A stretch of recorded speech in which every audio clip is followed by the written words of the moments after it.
All right, thank you, Pastor. We appreciate it. My stool's lower than hers. That's not fair. Okay. All right, well, thank you so much, Pastor, for having us back, having me back. We're used to seeing Lauren on the stage each week. She does a phenomenal job leading worship.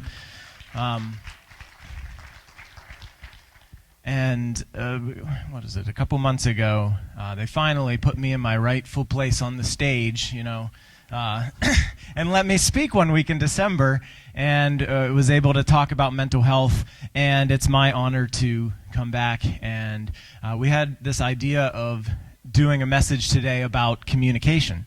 And so we thought, well, wouldn't it be great, wouldn't it be fun to do this one together so that we can kind of represent a good whole perspective on communication. Lauren obviously brings the female side of the perspective. I'll bring maybe more the male side of the perspective, and we'll kind of see what we can cover here today. So we're excited to hang out with y'all this morning for about 25 minutes. Okay. Check. Okay. Good morning again. This feels a little funny. I feel like we're kind of either hosting a talk show, but what I would like it to feel more like is like we're all just sitting around our living room and you're all just guests in our home, and we're just going to talk about communication this morning. So last week, first of all, let me back up here. So when we talk about communication, we wanted to hone in this morning on what does healthy communication look like when we're in the midst of conflict. We've been talking for the last several weeks about honor. That's kind of a theme word that Pastor Craig selected for our church for this year. And I think we could all agree that honor sometimes comes very easily. When you and I are seeing things from the same perspective, or when we're on the same page, like it's easy for me to honor you. Most of the time.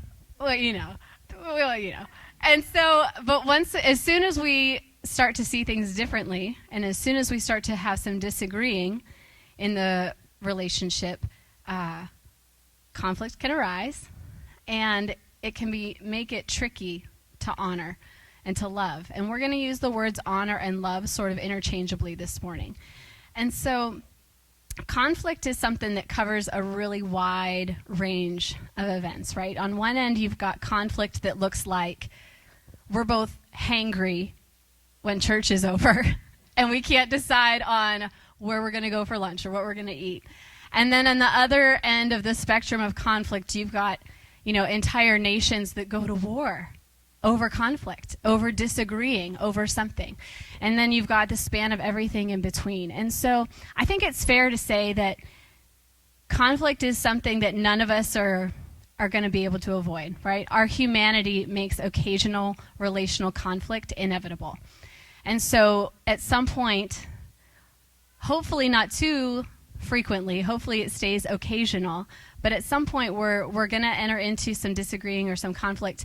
And it's in all of our relationships, right? With the people that are closest to us, people who are in our inner circle, people who are maybe on the outskirts of our circle, like colleagues or acquaintances, and then even people that we've never met. I know a lot of people who have really strong opinions about people that they've never met before, right? And I do too. And so we want to talk this morning about what it might look like to still honor, to still maintain a posture and an attitude of honor, even when we're disagreeing. And so Pastor Craig set us up last week when he spoke out of 1 Corinthians 12. And so what we're going to do this morning, our objectives are we're going to start with kind of grounding ourselves in the scripture and look at a text in 1 Corinthians and talk about, just kind of read through what Paul has to say about love. And that's going to allow us to, what was the word you used this morning? Just kind of orient us towards... It's going to orient us. He's like my thesaurus. He's like my walking thesaurus. I go blank on words, and I know he'll figure out what I'm trying to say. We're going to orient ourselves in the scripture this morning, and then Chris is going to be able to provide us with some really practical tools that I hope we can leave this morning walk away going, all right, I'm going to remember some of these things so that next time I feel conflict rising or I see it coming my way, hopefully we can employ some of these things and put honor and love into practice in the way that we communicate. So in 1 Corinthians 12, as Pastor Craig spoke last week, I could pitch a tent and camp out in 1 Corinthians 12 and 13 where we're going to live last week and this week because it's so good. There's so much goodness in it. And last week we were talking about the gifts that God gives us. Paul is writing to this church, and he's writing to, keep in mind that when he was writing, the church was a new concept. This was a whole new thing, right? Jesus had really just left. He had just done his life on the earth. He had gone back up into heaven and left the church. And this was a brand new thing. And so you had people living in a culture of Corinth that looks in some way very similar to our culture today. And they've heard the message of Jesus, and they're like, yes, that's what I want to do. That's what I want to give my life to. But they need some direction. They need some guidance. And so that's what Paul is writing this letter to them. And in chapter 12, as we talked about last week, he's talking about all the different ways God has gifted us and how our gifts are different, but they're all so important. And the way that you are gifted is going to look different from the way I'm gifted. And we're not meant to envy or get jealous or want someone else's gift, because we're meant to recognize that we're all needed. And he uses that awesome imagery of the parts of the body and how you need all the different parts of the body in order for the body to function as well as it is meant to. And then he ends chapter 12. This was our cliffhanger ending from last week by saying, and now I'm going to show you a better way. And that leads us into chapter 13, where this is going to be our text for this morning. And so chapter 13 is super well known, not just in the church world, but in the world, because it's used a lot at weddings. It's known as the love chapter. But I just want to point out that when Paul wrote these words, he was not talking to married people. Or I should say he wasn't talking to just married people. He was just talking to the church. He was just talking to the believers in this city. And so as we consider his words to us, keep that in mind, that he's describing what love is meant to look like, not just in our marital relationship, but literally the way that we engage with every person who we cross paths with. And so let's take a look, starting in 1 Corinthians 13, verses 1 through 3, and I'm going to twist around and read it from the screen. He starts by saying, "If I speak in the tongues of men or of angels, but do not have love, I am only a resounding gong or a clanging cymbal. If I have the gift of prophecy, and I can fathom all mysteries and all knowledge, and if I have a faith that can move mountains, but do not have love, I am nothing. If I give all I possess to the poor and give over my body to hardship, that I may boast, but do not have love, I gain nothing." And in this first bit of the chapter here, he's outlining these things that the people in Corinth, this is like stuff they were all wanting. They were all coveting these things. They were chasing after these things, the gift of prophecy, to be able to have understanding, to understand and fathom the mysteries of the world. These were things that they were seeing in their kind of misrepresented in an ungodly way in their culture. And so they were wanting to understand it. They were wanting to have these gifts of tongues and languages. And Paul is saying, listen, those are good things. And you can have all of them. You could possess, you could embody all of these amazing, you could be like a superhero Christian. But if you are not operating in love, it's meaningless. It's all nothing. It's all worth nothing. And then in the next section, verses 4 to 7, here he's just going to describe love to us. And let's do an exercise here. As we're reading this section, in your mind, as you're following along, would you substitute your name in the place of the word love?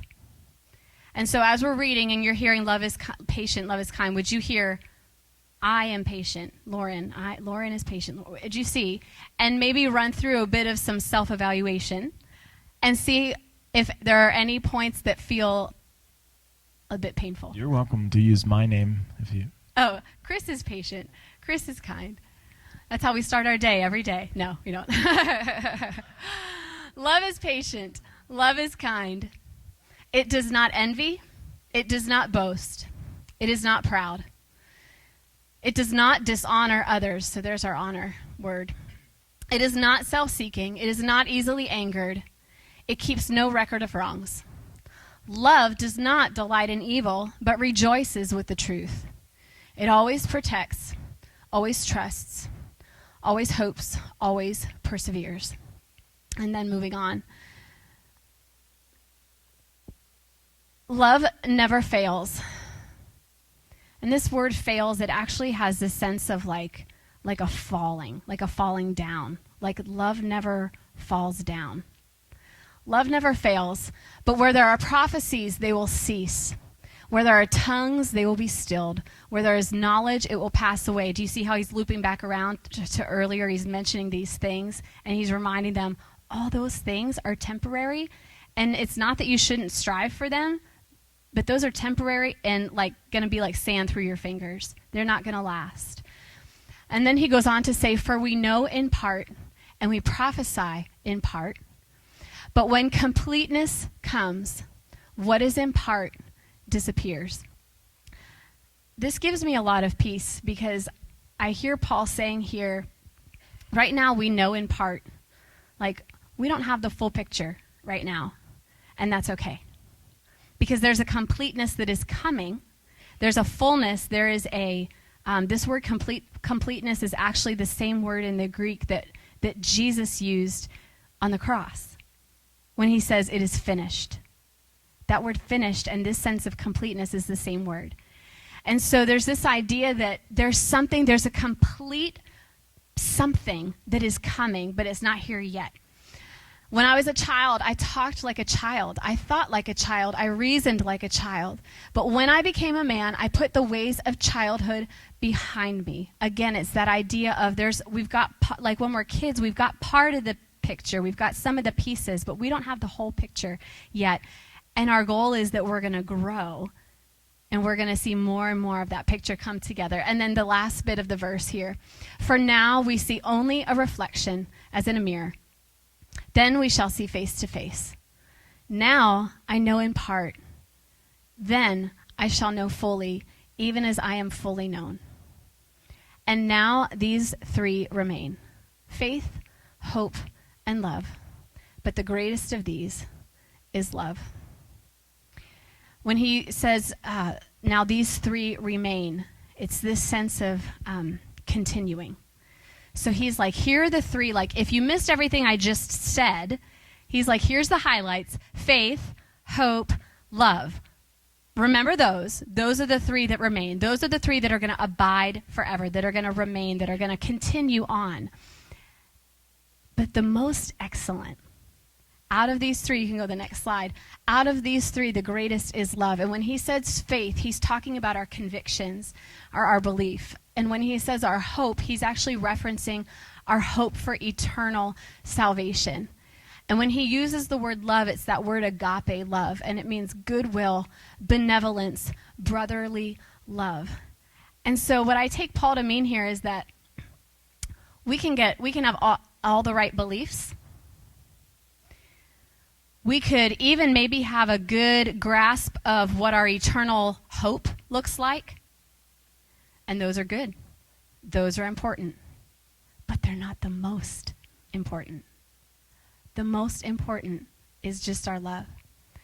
And so he's saying you could get all these things right. But if you get love wrong, you got it all wrong. Isn't that incredible?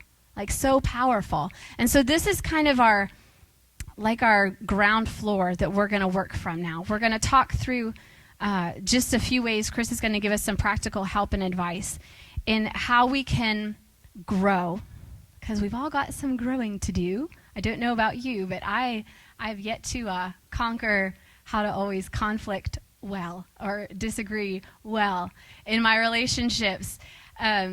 He's sworn to secrecy. No. But we all have some growing to do. And so that's what we want to make this next part really practical today. Okay. I mean, well, as long as you don't say all the weird stuff that I do. All right, so just to build on that, this is kind of fun. Huh? Look at us. Look at us. We're up here talking to everybody together. This is nice. Thank you, Pastor Craig. So there's this whole concept that we see in 1 Corinthians 13, and we have this recognition that, like, we don't want to be this resounding gong, this clanging cymbal. And that's one of the things that I noticed so clearly today. I mean, are you feeling this? Do you see this out in our world when you look out and, like, try to live in this society? There's a lot of noise, right? There's a lot of noise in the dialogues that we see in the media, out there when we're trying to have conversations with folks that we disagree with. There's a lot of this, like, clanging noise, people at each other's throats, a lot of vehemence. There's a lot of anger out there. And, wow, how do we become distinct from that? How do we separate ourselves from that and do it well? So a big part of what I want to hone in on today, if you put up the next scripture there, James chapter 1 says, everyone should be quick to listen, slow to speak, and slow to become angry. If we want to ensure that we're not just adding to the noise, well, we need to learn to listen, okay? And this also happens to be an incredible strategy for building bridges across contention, for building bridges across disagreement, is to listen and to listen well. So if we go to the next slide, we all kind of recognize, like, we're living in the age of communication, right? Everybody pull out your phone, okay? You don't even have to do it. I know you got them. I see you out there, okay? We've got our cell phones. We're texting each other. We're sending our emails. We've got Facebook. We got the things, this chat. What are the other ones? Twitter, Snapchat. We're Snapchatting. We're Instagramming. We don't know what we're doing. Okay, clearly. we're doing all these things, and it's like we're in this age of communication. Communication is at our fingertips. We can't get away from it. We can't escape it. All that we're doing is constantly engaging with the world in communication, but it's a one-way street. Okay, we're missing such an important part of the process of communicating well with one another. And so, before we get ahead of ourselves, I see some of my, what shall we say, the seasoned saints in the room, okay? You're shaking your head at these young people. Well, guess what? I see you too, okay? I see you all out there addicted to your phones just as well. I'm taking the truck in to get an oil change, and I walk into the waiting room. There's all these, there's like 3 other people sitting in the waiting room. And these are not young whippersnappers, okay? I'm not offending anyone here, but these are folks in their 50s, 60s. And I'm telling you, I walk into this room, and not one person moved their phone out of its little 3-inch orbit of their nose and looked at me or addressed me. We're stuck here, okay? And kids, I hear you laughing, okay, before you get all ahead of yourselves. Listen, I know Facebook hasn't been cool since 2015, okay? We're on Snapchat, Insta, okay? I get it, but we're all doing it, and now I've kind of lost everybody. So sorry, I've just basically threw the whole room under the bus. But we're all kind of culpable. We're all responsible for this, aren't we? So we go through our phones, and we can do this right now. Yeah. So we've got likes. I can like this. This is pretty cool. I like that one. Someone That's in the good. room just posted something. No. Stop. Get off your Insta now, okay? All right. This is good. Ooh. There's Bethany. Oh, like that one? Like it? Like this one? Okay. Ooh. Love that one. Love that one. Have you all seen Caitlin's ring? Have you seen this thing? Hey, congratulations, you guys. All right. Awesome. It's good to know what's going on in the world. All right. Ooh. I'd love that. That's a yummy looking taco. We're gonna love that one. Heart that one. All right. What do we? Ooh. How are they gonna get that cat's head out of that jar? Oh. We're going to do the little sad face with the tear running down. All right. So, but you get what I'm saying. We're out there putting our input into the world. All we're doing is clanging along, gonging along into the world. We're just putting this out there. And we're missing this vital part of communication, which is, like, does it ever seem to you, does it occur to you that it just seems like nobody can have a face-to-face conversation anymore these days? Like, we've all somehow lost this ability to do this. And we're missing that all-important part of communication, which is to be able to be present with someone and to listen. And to listen. We're not listening online. We're taking things in and we're just firing out our opinions. So what we need to recognize is that, you know, some of this online culture, whether we like it or not, it's kind of bled into our real lives face to face, and we're I don't think we're necessarily better off for it, and our communication skills can sometimes suffer and sometimes get off track. And one of the things that I think it's time for is that it's time for us as Christians, as the church, to rise up and communicate well in this world, to add something clarifying to the conversation, to bring a voice of love, compassion, concern, and truth into these conversations, into the landscape of our society, struggling to communicate. Okay? So let's next slide it. I want to introduce, you know, we're talking about love. We got the love chapter, so of course I have to use a quippy little acronym, LOVE, right?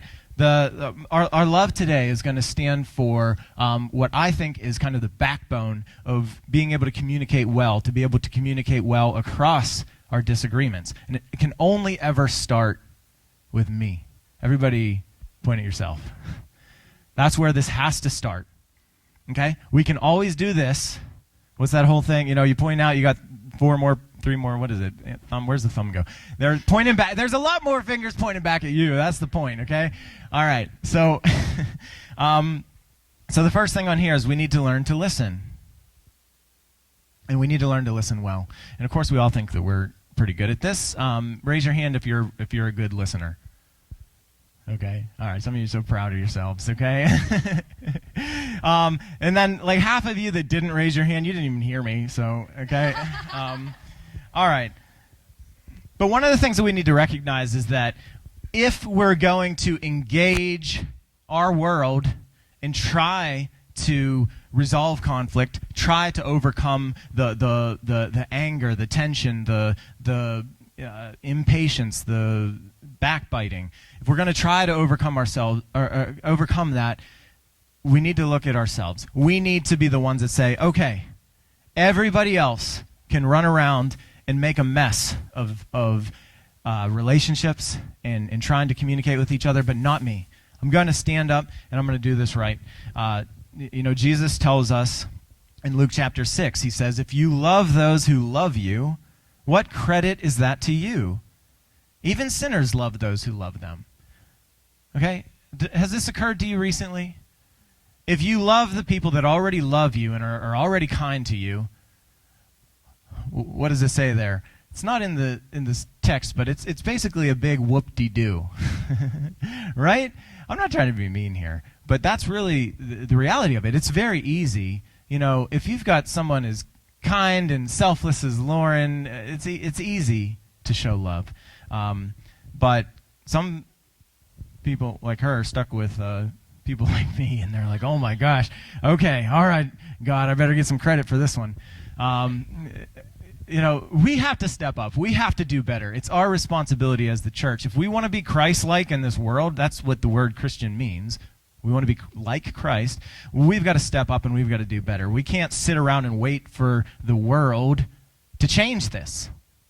Right? Don't we have to raise up and change this? It's on us. And I look out there and honestly, frankly, it's scary. The world is ugly. Our country is at each other's throats. There's a lot of nastiness out there, and it's scary. But we have the power to do something about that. And guess what? It's not about burying ourselves down there in the dirt with everybody else and adding to the noise. We have to step up, rise above it, and find a better way. So this starts by listening well. So I was talking to a woman who was so frustrated with her daughter, okay? Her daughter was a bright young lady. She was doing great in school, really knocking it out of the park in a lot of her classes. And she, all of a sudden, one semester, she's failing, get this, math. And guess what? Her mother taught math at an online college. Okay? So literally, the mother is a math teacher, and her daughter's failing math. Okay? So mother goes to the drawing board. She's drawing schematics and charts and diagrams and equations, and she's like just pouring herself out trying to teach her daughter this math. And it seemed like the more she taught her, the more she tried to show her the concepts, the grades on the exams are getting worse and worse. And her mother's getting more and more frustrated. It got to the point where they couldn't even work on homework together because they're at each other's throats. Mother's getting super frustrated. What's wrong with you? How can you do this? I'm showing you what to do. I'm telling you what to do. Why don't you listen to me? And it finally occurred to me that it didn't make sense. So I thought out loud with her, and I thought, this is strange. I mean, your daughter is very bright. Your daughter's very thoughtful. In fact, she's very driven. Like, she knows exactly what she wants to do in life. She wants to be in the medical profession. She's driving towards these goals. She volunteers, all this stuff. And yet, she's failing this class. You want her to listen to you so bad. When was the last time that you sat down with her with the only goal in mind to hear her, to listen to her? Okay? And this was a very important moment in that relationship for her to be able to recognize, okay, I'm not hearing my daughter. Okay? And we all have the tendency to do this. So the first thing is that we need to tune in. We need to learn to listen. And the next thing is we need to listen in an intentional way. Let's do the next slide. Yeah, there we go. We need to seek to understand. That's the you in love. Okay? We need to understand. Whenever we talk to each other, they've done research on this. When I'm talking to you, okay, and I'm not using myself as the example here. I'm saying people on average, when people are talking to each other, they can listen for about 17 seconds. That's the average. We can listen to what they're saying for about 17 seconds before we start formulating our own opinion. And we start thinking about what we want to say as soon as it's our turn to talk again. Have you ever experienced this? Okay, some of you are like, no, I think it's more like 8 seconds. You don't know the people I've been talking to. But this is something that I notice is that we need to learn to understand each other when we're listening to each other. So the way that I think about this is like, where's the spotlight? Okay, the spotlight maybe starts out on the other person, but 17 seconds later we're bringing it on us. Oh, do I agree with this? No, I hate what they're saying. This is a bad idea. No, this is terrible. You know what I should say? Oh yeah, I'll tell them that. Okay, the spotlight's now on me. All the focus is on me and what I'm going to do and my role in the conversation. We have to intentionally keep the spotlight on the other person. If we bring up those next subpoints, this is what we should be seeking to get at when we're listening to each other. We need to be seeking to understand what are they saying? What are they really telling me? What are they feeling? We can actually detect a lot of this. It's very hard when we just use our thumbs and text each other. You know, I know we've got all those fun little emojis, and like sometimes I see a message and all like 9 emojis come through, and I'm like, this is like hieroglyphics. I don't know what we're dealing with here. But you know, we can detect what each other's feeling. We notice body language. We pick up on all these other kinds of cues of communication below the surface, below the words that we're using, and we need to seek to understand what do they need. What do they really need? Because sometimes we're talking up here on the surface, but we're not clearly stating what we need. Gentlemen, you know what I'm saying? Have you ever had this feeling? Have you ever had this experience where you're like, yeah, but I just took out the trash like you told me to. That's not what I wanted. You know, we get our... never happened like that. I don't sound like that. All right. You know... I gotta be careful. That was not an impression. That was not an impersonation of my wife. It probably has. I don't know. but that's not what was being said. That's not really the need. The need was, hey, why aren't you supporting me? Why aren't you standing with me and partnering with me? We're in this together, aren't we? Why aren't we both contributing? Maybe that's what was being said. And on the surface, it was about take out the garbage. Okay, so this is on our shoulders. Once again, I feel the need to kind of pause here and think. This is hard work. It's hard work to listen well and to understand someone. We have to be so intentional if we want to do this. If we make the decision that we're going to strive towards these things, it can be done. And we can get better and better at this. And that's my admonition to all of us, is that we need to practice this stuff. We need to practice this stuff. We need to get out into our relationships and begin applying these things.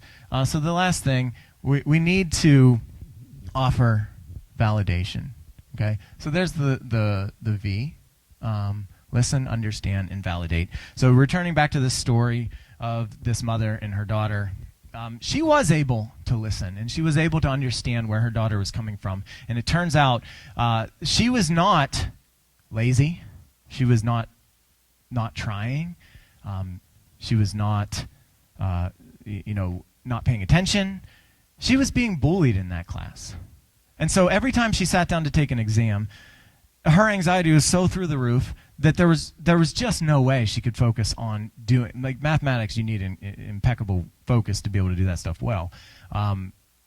She couldn't tune in to the content of that class because there was something completely else troubling her that was going on, and it pulled her mind out of learning that material. And so once the mother realized this, she was able to see, of course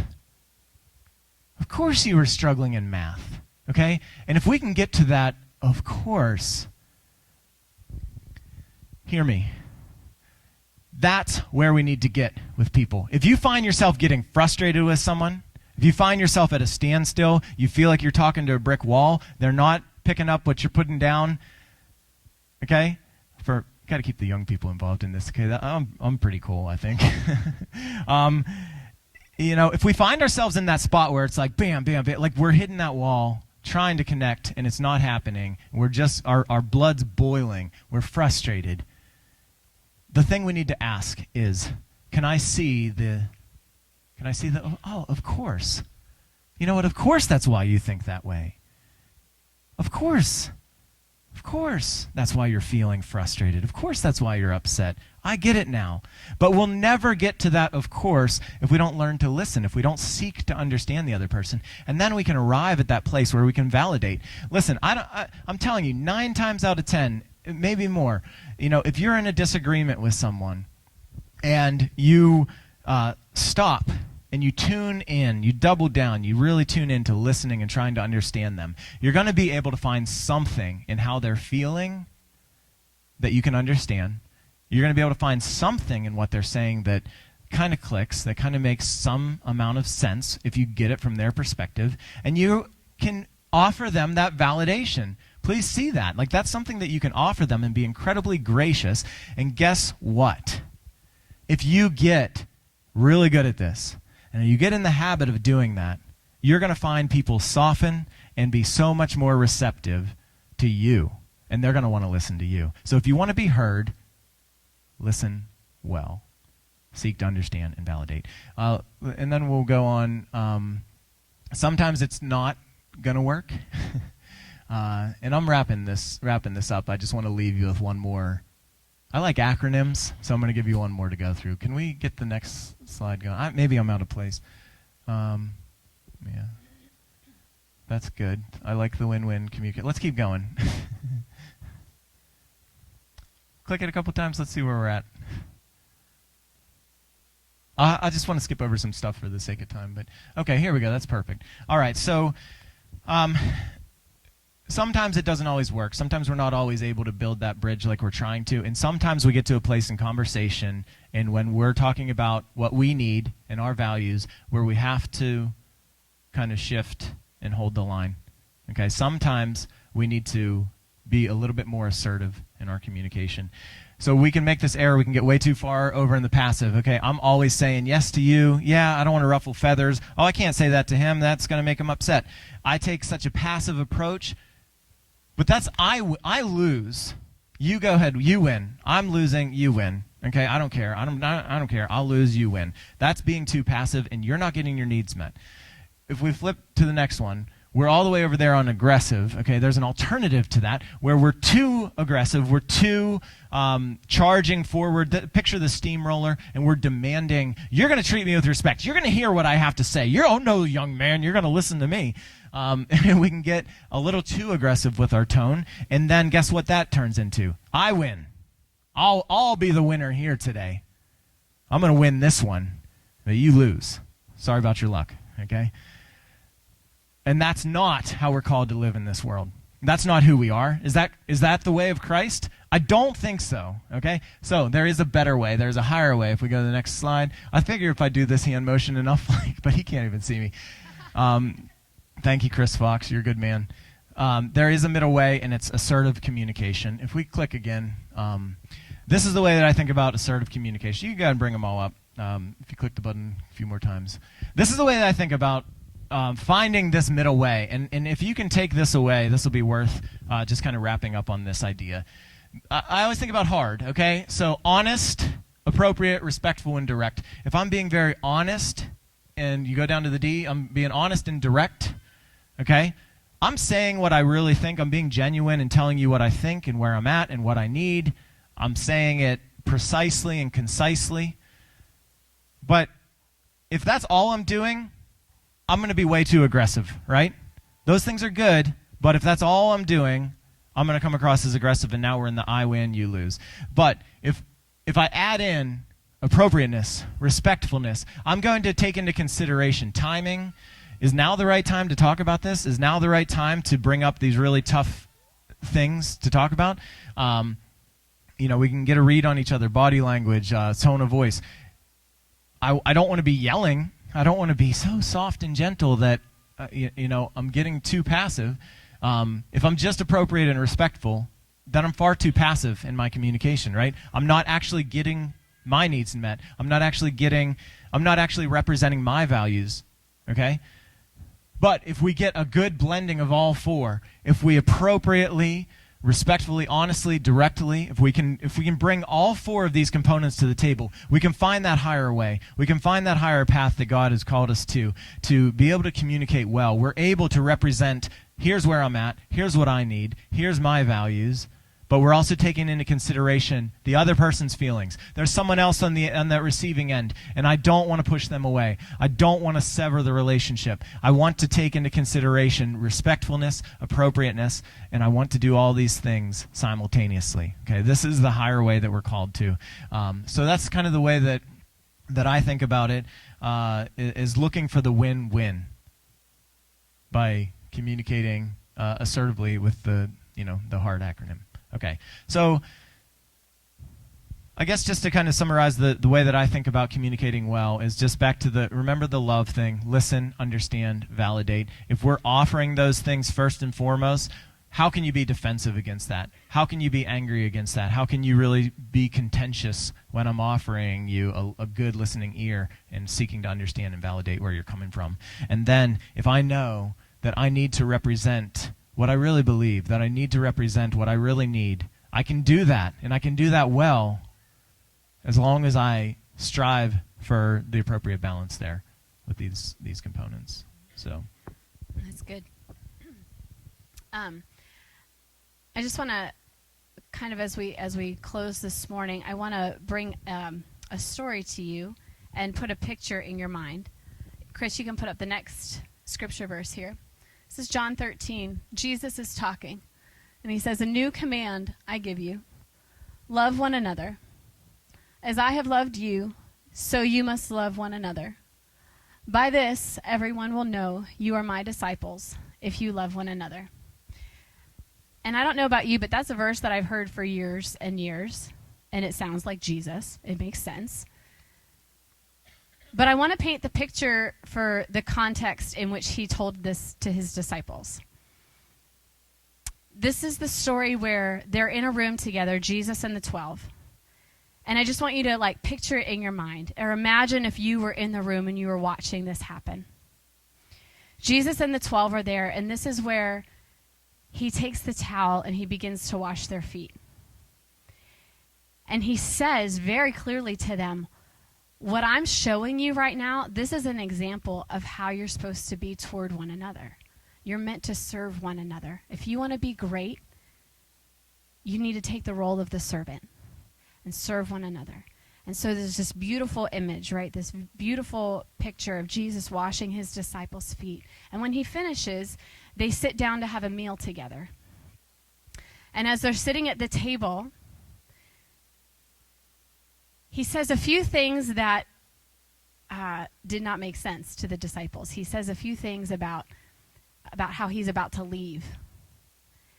And then he says something about the bread that he's got. He's got a piece of bread in his hand, and he says, the one who I give this piece of bread to is the one who's going to betray me. And the disciples are very troubled and puzzled and looking around the room like, what is he talking about? And who is he talking about? And he gives this piece of bread to Judas.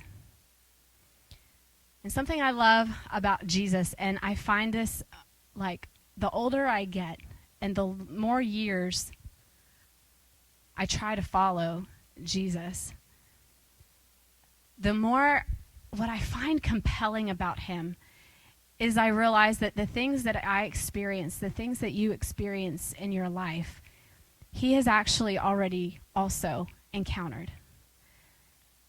And so Jesus, in the room with these 12 closest friends, is there with Judas, the one who is going to commit an unimaginable act of betrayal. Is his friend. And he's going to betray Jesus for money. And I think about that, and you know, the other 11 did not know what was coming. And it's in that room, it is after that exchange between Jesus and Judas that he says this. And so, as we leave today, I want us to keep in our minds this image of Jesus in the room with his 12 friends. He has served them, and he's trying to teach them how to love one another, even in the midst of the betrayal that's about to happen.